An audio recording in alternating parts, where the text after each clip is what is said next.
Residents, honored members of the Milwaukee County Council, City Attorney Evan Boyke, City Treasurer Spencer Coggs, City Comptroller Bill Christensen, honored guests, cabinet members, I present my 2026 Milwaukee City Budget. Now, no task that we undertake in our leadership roles is more fundamental, nor any task more significant than the allocation of resources to conduct the business of city government. Through this process, we establish priorities and chart a sustainable course for the coming year as well as the years ahead. We've endured a particularly volatile and perilous period in recent years. It's no secret that as recently as 3 years ago, Milwaukee confronted the possibility of fiscal calamity. Money from the American Rescue Plan Act was a temporary solution. Then there was a sales tax, along with the recalibration of state shared revenue that offered a reprieve. The city's financial picture does have greater clarity now, but it is not a rosy picture. The cost to continue this year's programs and service levels for next year exceeded our projected revenue by more than $100 million. Yes, we started with a gap of more than $100 million for our 2026 budget. That's one of the largest budget gaps this city has ever seen. Now, to close the gap, we carefully balanced three approaches. There were careful withdrawals from reserve accounts, Department of Belt tightening, as well as revenue increases. Fully funding a budget of over $2 billion will require user fees to increase about 4%, property tax levy will go up 3%, and the vehicle registration fee is to increase by $10, bringing ours in line with a number of communities across Wisconsin. Now, I don't anticipate any layoffs with the 2026 budget because any staffing reductions should be accomplished by not filling vacancies. We've got a statutory obligation to balance our budget, and we've got a moral obligation to balance that budget in a way that's both responsible as well as sustainable. I've pushed every department to continue looking for ways to do their work better. As we fulfill our obligations, we attend to our policy priorities as well. And this budget includes a multi-part commitment to public safety, an investment in housing, affordability, in infrastructure, and in our libraries. I've consistently prioritized public safety in my budgets, and my 2026 executive budget is no exception. Again, this year, I've included funding for training the maximum number of police recruits at our academy, because I want more officers on the Milwaukee Police Department, and we've got a statutory obligation to increase those numbers. The Milwaukee Fire Department is on target to meet the obligation to grow its numbers, and my budget calls for adding 3 full-time equivalent positions, increasing fire investigation capabilities, and reducing the likelihood of arson in the city. The Office of Community Wellness and Safety, under its new director, will continue its work, and I'm pleased that he's going to bring a fresh approach that prioritizes positive outcomes. Now, recent deadly crashes in the city have alarmed me, and many other people across Milwaukee. But from the tragedies and the sadness, we are even more resolved to make sure that we increase safety on our streets. The fact is this: traffic deaths have declined here, and I firmly believe our streets are safer because of the investments we've made in traffic calming roadway improvements. Just last year, there was a 7% decline in traffic fatalities in Milwaukee. And this year, there are strong indications that we'll see even greater safety. In 2026, we'll start a major road project on National Avenue that reduces the likelihood of crashes and deaths. And we'll finish a similar project on Lisbon Avenue. You'll see protected bike lanes, you'll see more trees, and a calmer roadway. Projects on Roosevelt, on Hopkins, on Oklahoma, and the Walnut-Lisbon corridor will all begin next year, curbing reckless driving and making roadways safer for pedestrians as well as bicyclists. We're awaiting more information regarding federal resources available to city government for flood damage and response due to the storms that occurred on August 9th.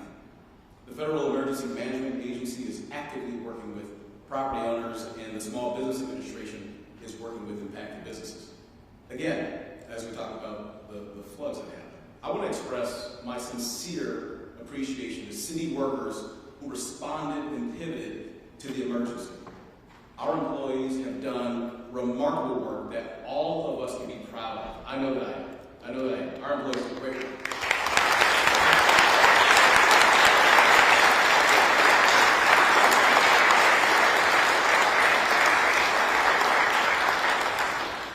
Now, part of that widespread flooding damage hit our libraries.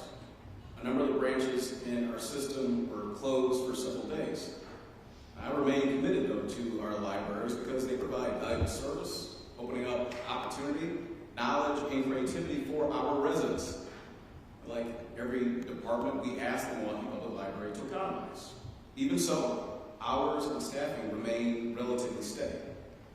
And like other localities across the country, Milwaukee's economy has shown strength in recent years. Wages are rising, businesses are growing, and employment has been pretty solid. Now that's been pretty good news for the hardworking people who live in Milwaukee. Folks looking for opportunities in our city, they find them here. Unemployment numbers have also been relatively low. We know from history, though, that economic good times are often interrupted. In fact, we've already seen some of those warning signs appear. So, as part of this budget, I'm directing resources to build more employment opportunities in the city. We're adding a position within the Department of City Development, and that person will be tasked with working with employers, working with existing businesses, and with businesses considering a new location. Because I want Milwaukee to be the first choice for businesses that want to grow, want to have create opportunities for folks in Milwaukee. I want our residents to have increasing job opportunities. Now, housing is another issue that is important to every person in our city, because we're all aware of the growing costs of rent and home ownership. We're all cognizant of the ongoing need for quality residential choices. So the budget includes investments in Raise and Revive. It includes investments in the Milwaukee Home Down Payment Assistance Program, in the Strong Homes Loan Program, the Compliance Loan Program, as well as the Homes NKE effort. We'll continue to promote home ownership, and we'll continue to compel landlords to follow the law on safety and livability. But I want our housing efforts to boost neighborhood stability, to increase safety, and to build value for our residents. There are efforts underway in several different city departments to strengthen housing in Milwaukee. These are all efforts that I support. In the coming months, I'll focus additional attention on the work that's underway because I intend to make 2026 to be the year of housing in the city of Milwaukee. There's no question that our resources are limited. We simply don't have the money available to accomplish all the things that we would like to. However, that doesn't stop us from doing the work of city government ever. While council members and I have periodic differences of opinion, it's very clear to me that we share so much in common. We all want our residents to have stability. We want our residents to have opportunity. We all want our residents to have safety. We all want our children to have hope and to find success. And in this annual budget process, we share the desire to strengthen city finances, improve government efficiency, and adapt city government operations to meet the moment. So yes, we've got fiscal challenges. At the same time, we're increasing investments in roadways, planning a new library branch, and a permanent home for the busy Midtown early voting site. We're funding the maximum number of police recruits and adding to the fire department. Importantly, we're focused on the future with resources to attract jobs and improve housing options. The budget that I present reflects the values that each and every single one of us in this chamber share. I thank the budget office and the team there for its diligent work and thoroughness, and I look forward to working with each and every single one of you as we shepherd this fiscal plan forward. Thank you so much.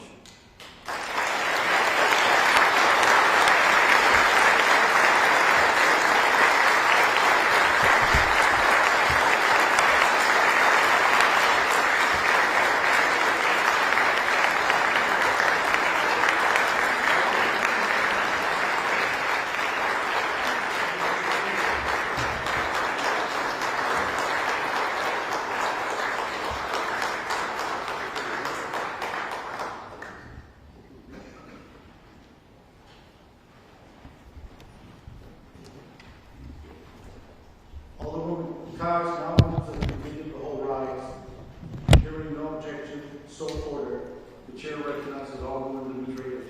Good morning, and thank you, Mr. President. Thank you to the Honorable Mayor Johnson.